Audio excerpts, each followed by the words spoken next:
Okay, so we're back in the kitchen today. It's fall. We're still doing the fall series, and we are presenting something that let's say most Americans have on their table, Yes. which is what? Stuffing. Or sometimes they call it what? Dressing.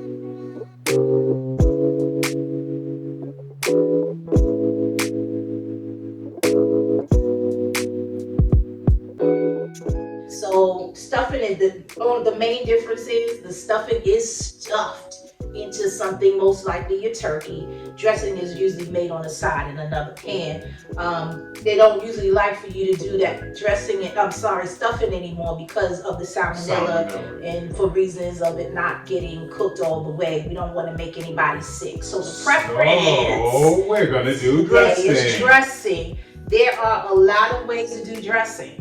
This is ours. Well, it's really mine because I know that he would like a stuffing that has giblets and all the drippings and the hearts and all that stuff. That's the correct way. That's not the correct way. That's your preferred That's the Southern way. That's the way anyway, I was raised. Today we're gonna do my preferred way. We're making sausage and what? I don't know. It's your way. We're making a sausage stuffing, and it's gonna be what? Yum, Yummy. yum. Yum. Yum. The night before we did this video, Chef began with our prep by cutting up our bell peppers, onion, and celery. Now everything is in its place. The mise en place. Our cornbread, we'll have more on that later.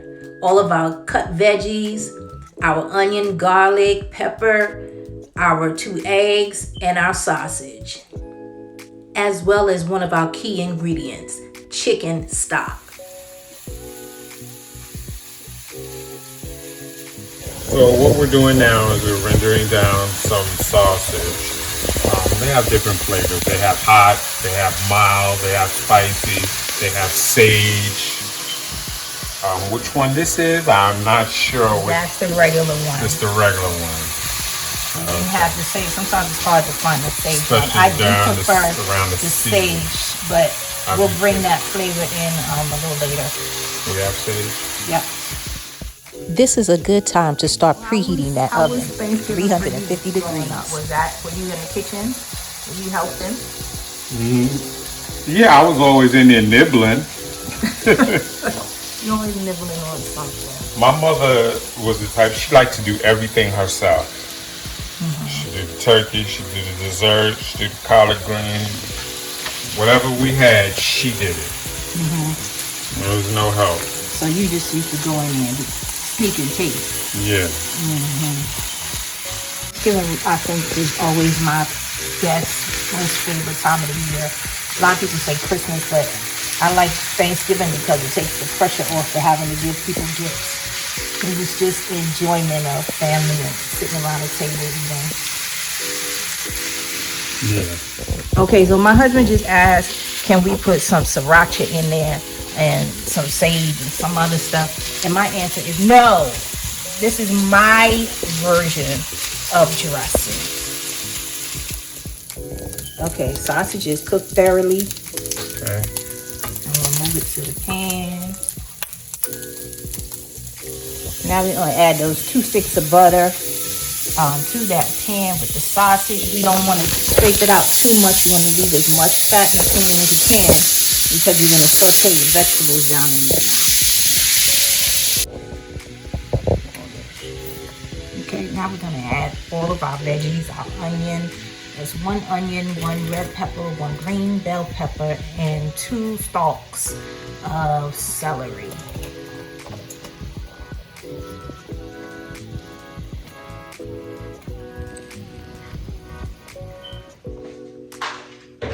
Okay, so while Cubby is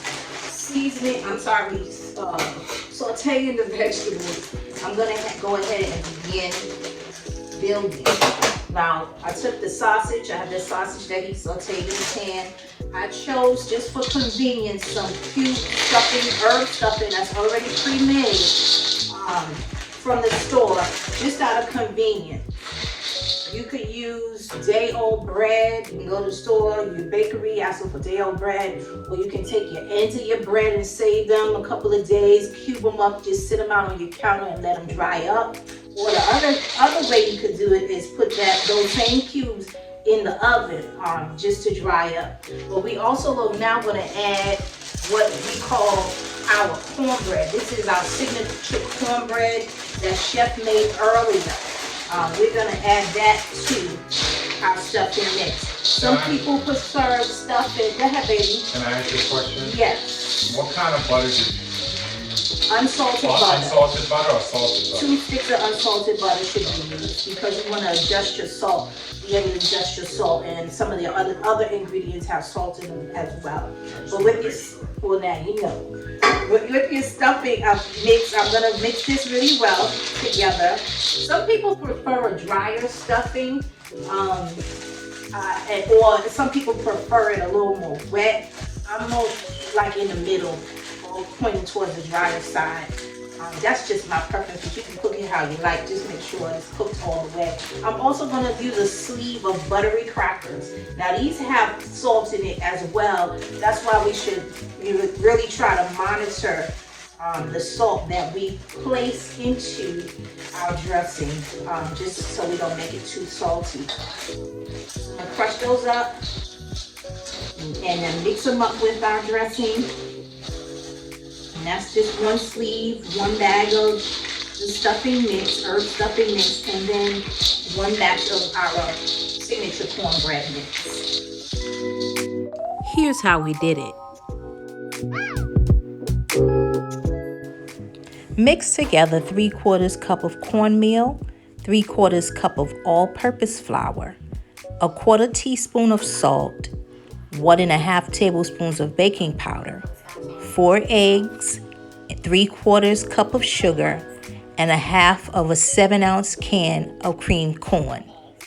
And then you're going to add in 1/2 cup of butter. That's 1 stick.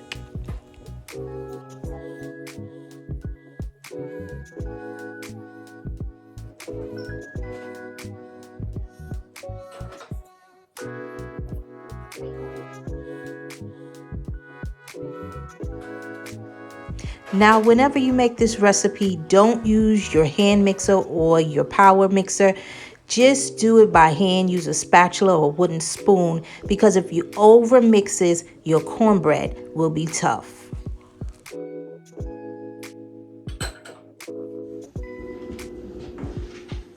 Now let me pause and say one thing. Here in the South, they call cornbread a little different than what we do from growing up north. They don't put sugar in their cornbread. And it was kind of like a shock to us. We went to a couple of restaurants and they brought us cornbread and we were like, ugh. It was something that we wouldn't normally have. But this recipe calls for, this is our signature cornbread mix, and it calls for sugar as well. 1 stick of salted butter. But if you don't want a cornbread that's sweet, or you prefer it to be less sweet, then leave out your sugar. Sometimes you can add a little pinch in at the end. It's really up to you. Again, make this your own. Nobody says that your recipe is right or wrong. Well, some people say that you're cooking it wrong. But it's just really a matter of preference. You do your thing. And also, if you don't want that sugary taste, leave out the cream corn, because cream corn is also just put kernel corn in there. Now at this point, our signature cornbread, oh my gosh.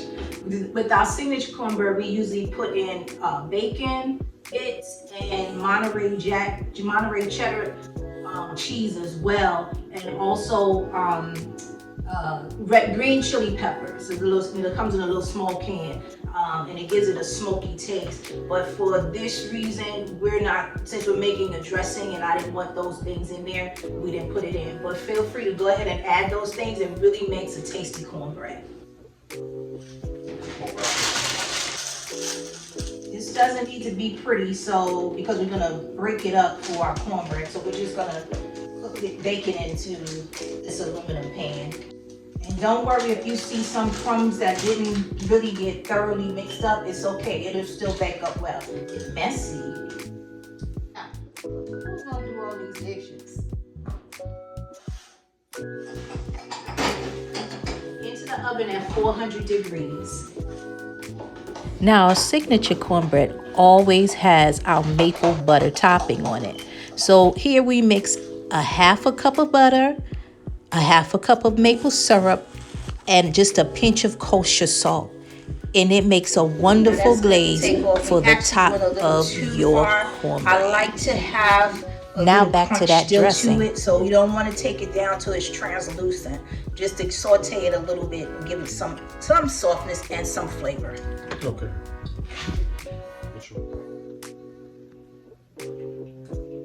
Always taste.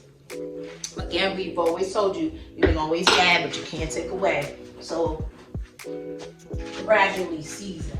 Now he's gonna put the vegetables in with that cornbread mixture that I just mixed up. It has the sausage already in. Okay, so we're gonna mix everything together. This is simple, this is easy. This is a basic dressing that has been around for ages. Now again, this is to your preference. Some people put oysters in there. Some people, like my husband, like the giblets. So I've seen people put apricots, cranberries. Sometimes I like to do the apples when I'm doing pork. I like to do apple dressing and apple stuffing that goes with it. So mix this up thoroughly. And then we're gonna come in here and we're gonna take our chicken stock. This is again, plain and simple. If you don't make your own chicken stock, go to the store and buy it. You're gonna pour all of that in there. And we're gonna give it a good mix. At this stage, being that now I use actually warm chicken broth, chicken base, but this time now it should be cool enough for me to get in there. I like to mix it with my hands. It kind of breaks it down a little bit more. I don't like to see the cubes in my dressing. I don't like for it to be individual looking. I like for it to be one cohesive looking dish. At this point, you want to really get in there. I like to give it just a little squeeze. This was one of my favorite parts growing up. This and making macaroni and cheese was always a fun time. I always had to grate the cheese.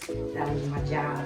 But I also like this stuffing. Now again, this is a matter of preference. Some people like to see the cubes. I don't. So what I'm gonna do, I want to bring it together just a little bit more. I'm gonna add a little bit more of our chicken stock. And then what am I gonna do? I'm gonna taste it. All right, let's get in there now. Let's taste it.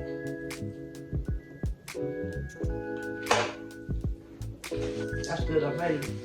That sausage really comes through. It does not need any salt because again, the chicken broth was salty. You can get unsalted chicken broth if you choose, if you try to watch your salt intake. I'm gonna add a little onion because onion always brings some fun to the party, and garlic, as well as some pepper. Be careful with your pepper because if it's anything like this one, it is very potent. So just drop it in my other hand, come up here and give it a sprinkle. Okay. Then you pour in some of my Italian seasoning. Oh, I can pour it in there. No, you can't. Be nice. I'm gently massaging the stuffing. Go ahead.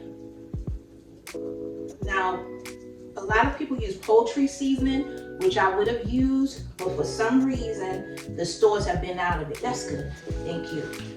They have been out of it. But another substitute is an Italian dressing, an Italian seasoning, because it has most of those poultry seasonings in there already. It has the thyme, it has the oregano, I believe it has marjoram in there. It also has sage, but I'm going to go ahead and add a little more sage because that's the way I like it. If you don't like sage, leave it out. And be careful because sage is very potent. So you don't want to get too much of that. It'll become a little bitter to you. I'm gonna give that another taste? She gonna eat it all.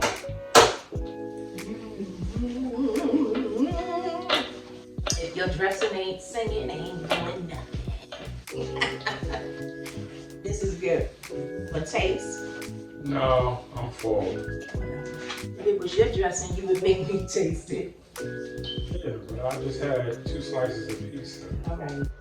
Okay, so this is almost ready for the pan. What I'm gonna do is, some people just like to add egg, just so it'll bring it together.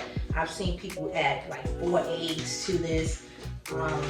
Some people don't add any egg at all because your bread binds together on its own after you put in all of that good stuff, those cornbread and whatnot, and the crackers. I'm gonna go ahead and put 2 eggs in here, and I'm gonna mix them really, really well. And my chef husband is preparing what we're gonna cook it in today. We're gonna bake it in a skillet. You can put it in an aluminum pan for easy cleanup, or you can have, one of your little casserole pans. But today he's gonna butter up our skillet, and we're gonna bake it in there. Unsalted butter. Unsalted butter. We don't want to add too much salt to the pot.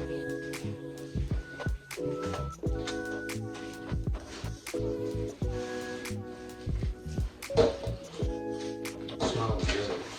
Smells really good. Right? Tastes good too. And it doesn't have chemicals in it.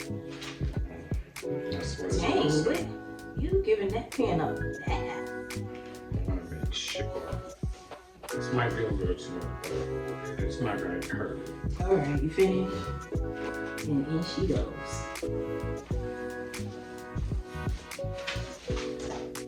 I call it she because anything that tastes good is made by she. I think this is the perfect pan to put this in. And when it's done, you can jazz it up, put a little piece of sage on the top to present it. I want you to please cover this, and it's gonna go in the oven 350 for about 30 minutes, and then we're gonna pull the top off and go to 400 for about another 10 to 15 minutes.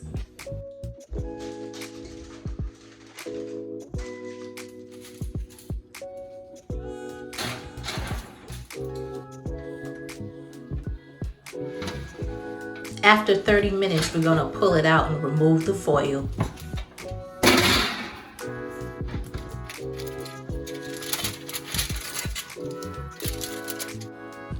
Now let's pump up the heat. 400 degrees, pop it back into the oven for at least another 15 to 20 minutes. After about 10 minutes, we take a peek and whoo, look at her sizzle. And look at here, y'all. She's a done. We're sending you warm wishes for delicious dishes. Happy holidays, y'all.